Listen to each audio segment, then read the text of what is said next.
Hey, what's up guys? I got a Pixel 1 and a Pixel 2 here. I'm going to show you how to change the video resolution on both of these phones. Simply go ahead and open up the camera. Just like that, on the top left-hand corner of both phones, you can see the three horizontal lines.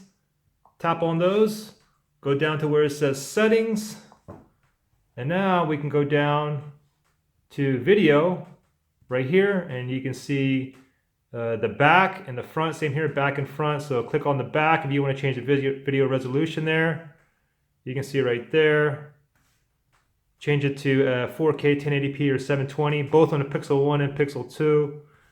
And if we go back here, we can go into the front side or the selfie side, which is go under video, front camera. Right here, tap on those, and there you go, 1080p, 720, or the 480p. There you go, pretty simple. Hope to help you guys out. Thanks for watching. See you in the next one.